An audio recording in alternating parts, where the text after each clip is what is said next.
few days later, I saw a message from a guy saying, "Hey, this is my video."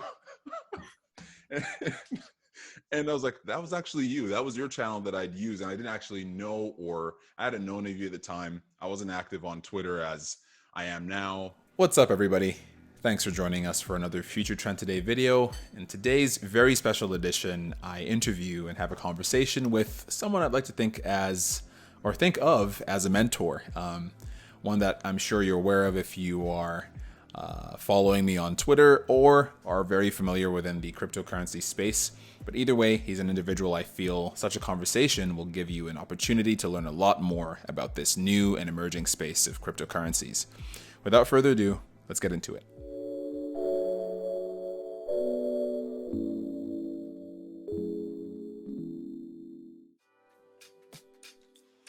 Here we go. Okay. Good afternoon, good evening, good morning, everyone. Thanks for joining us. Today, we're joined with a very special guest, someone I've been following and learning from for quite some time. One might actually find it interesting how we actually got to communicating a few years ago, but either way, without further ado, I have Darren XRP. Darren, how are you doing today? I'm doing pretty well. Thanks for having me on the show today. Awesome. Thank you. Thanks for joining. Is it Darren XRP or XRP Darren? XRP Darren's on Twitter, but it doesn't matter. That's awesome. And where, if you don't mind sharing with us, what gave you the motivation to actually go with that name? I don't remember really. I've always liked XRP, so I just added it into the title of my name. When I first started researching, I wouldn't post any commentary or anything, and I just post XRP research. So I guess I wanted people to find the XRP research just by typing in XRP and find XRP Darren and look at my page. But now I've kind of moved on to more of like a personal account where I say personal thoughts and everything. Right. Right, that's fair. So in inviting you for this interview, my thought process in actually getting it started was to have a more open dialogue around your beginnings and how someone who is watching this for the first time or looking to also follow that same level of trajectory of understanding could follow. I'll actually just touch on how we first met to give a little bit of a background for those of you that are watching or listening. About a couple of years ago, I'd probably say around the tail end of 2018 or around the end of 2017, actually. That's when I started my journey with the whole idea of cryptocurrencies and having to understand what blockchain was all about. Mainly because of the attractive numbers that it presented at that time, because obviously stocks weren't performing as well, or as the level of volatility wasn't the same with the stock market or with pretty much any other market in general at that time that I was exposed to. So I did my research to try and figure out the whole Investopedia thing, like you do your searches and not much information was available at that particular time. Or maybe it was there and I just wasn't well versed on how to find it myself. So I did a little bit of loopholing on YouTube and I came across a channel that was breaking down news segments in the same way that I would break down news segments with my father over coffee or something. And that was something I remember doing when I was younger. So when I saw the raw footage of parliamentarians discussing certain topics which were around the same concepts, I was like, okay, well, and by the time I was also very new to YouTube, mind you. I didn't understand the rules of YouTube at all. So what I did was I just downloaded the video like I did one of those like YouTube to MP4 converters. And then I was like, okay, well, let's start it off this way. I started a funny channel to try and use that information. And then a few days later, I saw a message from a guy saying, "Hey, this is my video." And I was like, oh, shoot. My sister had essentially walked me through after the fact that, yeah, this is not how you use YouTube. You have to make sure you get a permission from the actual creator before you do anything of the sort. So that was actually you. That was your channel that I'd use. And I didn't actually know, or I hadn't known of you at the time. I wasn't active on Twitter as I am now, and my level of research with respect to how to use YouTube and piece that in with the passion for cryptocurrencies and pretty much everything decentralization, that was just the beginning stages. And I think you kind of like you schooled me in the first few seconds or first few moments of being exposed to this world. So I guess ever since then it was written in history, and I just, you know, it's important to give credit where it's due, because a lot of my my focus, and it's almost like a professional approach to garnering the information. It's giving the raw information unencumbered or unadulterated, and you present it with your thoughts accompanying that, is what I'm assuming. Is that a fair assessment of how you approach your research and your content creation as well, or no?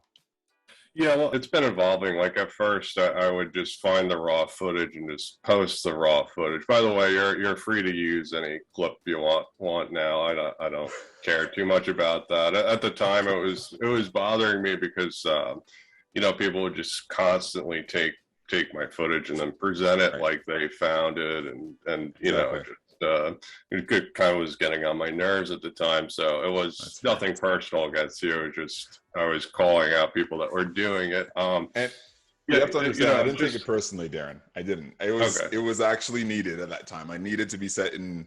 I needed to get corrected, and that was actually something that helped me. So no, I appreciate it fully. You don't have to apologize to me. I actually give you kudos every time I use any of your clips. I make sure I link it in the description of my video, or at least mention it in the video as well. So, well, I appreciate that. Thanks. So. Thank you. That's I try to do that as well. It's like, yeah, you know, there's a lot of effort that goes into defining all the clips and everything. So, yeah, I right now that's where I've evolved to is you know, finding the clips and then kind of briefly saying my thoughts on the matter. Right. So.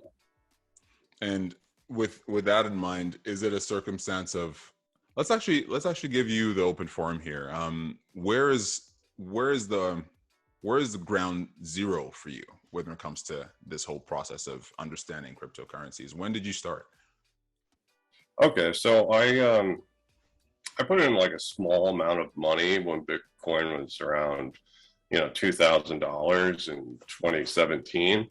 And then as it pumped, right, my interest really sparked in it. And there was FUD articles saying that, you know, Bitcoin's a bubble, that crypto's a bubble. So I really had to dig into everything and try to figure out if it really was or really wasn't. And then as I found more information to determine that it wasn't a bubble, this is transformational, and we're getting, you know, boom and bust to crypto because it's transformational, I decided to keep putting more and more money into it. So it's more of, you know, for like my financial security. I just kept looking into everything, and I got, you know, with huge gains, you kind of get like obsessed when you're you know, making a lot of money from crypto pumping. Right. And then, you know, I used that time just to look into other projects, and then the whole bear market as well. I was still hooked on it. I was convinced that this bull market would come. So, you know, it was just, you need to have patience, right? If I'm in the bear market and I'm able to look at everything when the prices are cheap, I was able to have a lot of patience because I knew this time would come. Right. So I really put the due diligence into it. That's excellent. No, that's understandable. Yeah, you can kind of get number crazy with all this activity that happens. And I'm assuming if you're talking about Bitcoin, that therefore means you had exposure within the market long before 2017, or was it a much longer, or was it not much at all? Well, I got into Bitcoin at like $2,000 in 2017. Then I started, as Bitcoin ran to 10 grand or whatever, I would take profits and move into other coins, or just go fiat straight to the altcoins, and kind of try to find other cryptos that I thought were serving a legitimate purpose. And then I came across XRP, and it kind of matches what I was thinking crypto would evolve into. I didn't think the Bitcoin would be down with the banks. I didn't think any of that would happen. I knew the technology was transformational, but I was trying to find coins that will be used later on in time. Right. Yeah, because understanding when I was on campus in school finishing my degree, I had a couple friends that would talk about this stuff, but they were heavy into I think it was Minecraft. Some really heavy user Minecraft gamers, and they would talk about Bitcoin, and it was literally I knew nothing about it at the time. So when they mentioned, oh, you should check this out, I ignored them. I'm like, okay, well, this is some sort of weird gamer talk thing. So, and mind you, I wasn't really into gaming as much until after the fact, but I kind of regret not paying attention when they alerted me of that, because that was 2015 that they'd mentioned that. And only history can tell. A lot of individuals have shared their grief on Twitter or over time about how they either sold too early or, bought pizza with a bunch of Bitcoin, and Lord knows what it would have been if they kept it until this time, right? So understanding that, when I was exposed to it at the tail end of 2017, it was more of a rush for me. I did a lot of research to try and understand it was like almost like a 4-day spree of no sleep and just trying to absorb as much information as possible. And that was literally around the 20th of December, I think is what it was, right before Christmas. And I had this friend of mine, him and I would relay, I think we were on Telegram at the time, or was it Telegram? One of the platforms, and we would relay our findings back and forth, trying to understand what we were looking at. We tested Verge. We're like, okay, let's buy this because it's cheap, and we had no idea what we were buying. And then we did some research and then found the most information that seemed credible around the XRP project with Ripple. Pretty much everything that we kept looking at transitioned into that. I'm not so sure if you're aware of SBQR Lee. You probably are. That team of individuals. Coupling all that with your channel, and I would like to believe your sound approach to presenting that information. We coupled all that together, and we're like, okay, well, maybe we should be putting a lot more money into Ripple at the time, right? And it was about $1 and I think 19. My first entry was $1.19.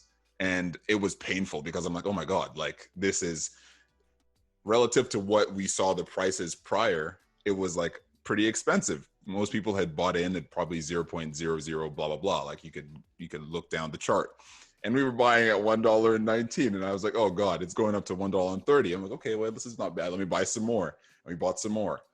And in classic amateur crypto fashion, we bought and held. And when it passed the $3 mark, we were dancing. Everything was great.